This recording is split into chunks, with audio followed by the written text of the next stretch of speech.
Hi everyone, कैसे आप लोग। उम्मीद करता हूँ कि आप लोग बहुत ही अच्छे होंगे और मैं भी बहुत ही अच्छा हूँ।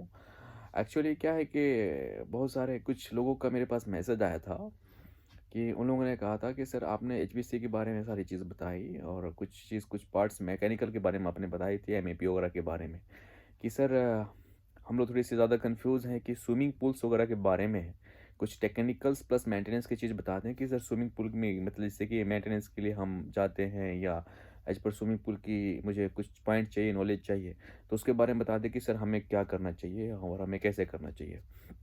तो देखो, स्विमिंग पूल की जो कंसेप्ट है कि नॉर्मल अगर एक्चुअली एज आप टेक्नीशियन जाते हो या फिर सुपरवाइज़र जाते हो तो उसमें ज़्यादा कुछ खास देखो, सब स्विमिंग पूल में सबसे बड़ा 2-3 चीज़ों पे सबसे ज़्यादा कमांड होना चाहिए कि आपको सबसे पहले वाटर का जो ट्रीटमेंट है, यानी कि वाटर की जो केमिकल्स वगैरह हैं उसके बारे में आपको नॉलेज होनी चाहिए, उसके बारे में आइडिया होना चाहिए कि द पीएच की लेवल जो है वाटर की क्या है, कितनी होनी चाहिए, उसकी रेंज क्या है, ठीक है? सबसे ज़्यादा ज़रूरी ये चीज़ है, पीएच लेवल हो गई। आपको बताऊँ तो क्लोरीन्स का लेवल जो है, उसको आपको फाइंड आउट कर लेना है कि हमारी क्लोरीन्स का जो लेवल होंगे वाटर में, वो क्या होंगी हमारे, ठीक है? अगर हमारा पीएच हाई है, वाटर की पीएच हाई है तो उसको हम लो करने के लिए हमें क्या चीज़ की ज़रूरत है? अगर पीएच हमारा वाटर का लो है, तो हमें पीएच हाई करने के लिए हमें क्या चीज़ की ज़रूरत पड़ेगी?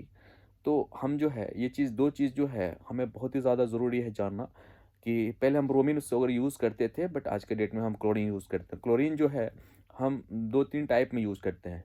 जैसे कि आपको पाउडर्स वगैरह हो गया, ग्रैन्युल्स वगैरह हो गए, आपको लिक्विड हो गया क्लोरीन्स का, जो टैबलेट्स आते हैं उसको हम यूज़ करते हैं, ठीक है ना? तो आप देख लेना कि सिचुएशन किस हिसाब से आपकी पूल किसकी है, वाटर की है, उस हिसाब से आप मैंने ये जो चीज़ बताया, मैंने सिर्फ़ आपकी केमिकल के बारे में बताया कि केमिकल में क्या चीज़ आपको वाटर के लिए नेसेसरी है, ठीक है ना? ये चीज़ आपको जो नॉर्मल बताया मैंने कि अगर आप किसी भी पूल्स पे जाते हो, जैसे कि स्विमिंग पूल पे जाते हो, उसको अगर क्लाइंट्स को आप सर्विस प्रोवाइड करते हो, तो सबसे ज़्यादा आपके लिए वो ज़रूरी है कि आप जो हैं आपको चीज़ होना चाहिए कि हमारा वाटर का सिचुएशन क्या है, कि वाटर को हम जाएँगे, फिर वाटर लेवल को हम मेज़र करेंगे कि हमारा पीएच कितना है, हमारा क्लोरीन्स कितना है। उस हिसाब से एज़ पर रिक्वायरमेंट मतलब वाटर में जितनी की रिक्वायरमेंट्स होगी, उस हिसाब से क्या करेंगे कि हम उसमें पीएच और क्लोरीन को मिक्स अप करेंगे। सेकंड थिंग्स है कि अगर आप जाते हो, क्योंकि बहुत सारे हमारे पास केसेज़ आई थी, कुछ लोग ने मेरे को फ़ोटो भी शेयर किया था। तो सडनली जो पूल पे आप जाते हैं, स्विमिंग पूल में, तो उसकी वाटर बिल्कुल ग्रीन दिख रही है। ठीक है ना? उसकी वाटर ग्रीन है और बिल्कुल वाटर ट्रांसपेरेंट नहीं है, बहुत डर्टी सिचुएशन है पूल का। तो उस सिचुएशन में आपको परेशान होने की ज़रूरत नहीं है। अगर आपका वाटर बिल्कुल ग्रीन है और फिर आपको वाटर जो है ना ट्रांसपेरेंट करना है, उसको बिल्कुल क्लीन करना है, तो आपको पूरी पूल के वाटर को आउट करने की ज़रूरत नहीं है, क्योंकि 1 लाख, 2 लाख, 3 लाख लीटर्स पूल जो होते हैं, वो हमारे कंट्री में वाटर की दिक्कत नहीं है, कुछ जगहों पे।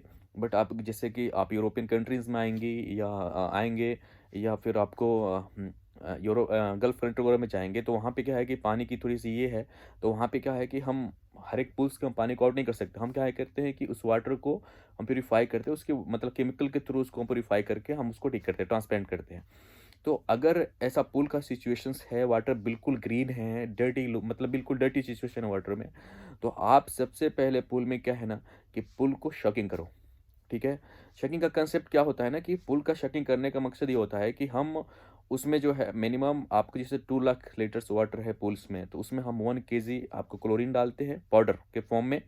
उसके बाद से फिर जो है ना एक एल्गा स्टॉप्स आता है, कि एल्गा का क्या काम होता है कि वो जितनी भी ग्रीन जो आपको दिख रहा है वॉल के ऊपर जो है आया हुआ है, वो एल्गा को क्या करता है कि उसको रिमूव करता है। तो 1 लीटर्स आप एल्गा आप ले लो, दोनों को करो कि आप एक डाल दो। डालने के बाद जो है उसको 24 आवर्स तक के लिए छोड़ दो। लेकिन इस चीज़ों का ध्यान होना चाहिए कि ड्यूरिंग योर शकिंग अगर आप पूल को शक करते हो, तो उस पीरियड में उस पूल में किसी की एंट्री नहीं होनी चाहिए, ठीक है? अगर इन केस आपने केमिकल डाला 1 केजी कैलोरीज़ 1 लीटर्स आपने हल्का डाल के छोड़ा और सडनली किसी ने पूल में एंटर करके मतलब आपने ना मतलब स्विमिंग करना शुरू कर दिया, तो वो उस कंडीशंस में क्या होता है कि आदमी की डेथ हो जाती है। ठीक है ना?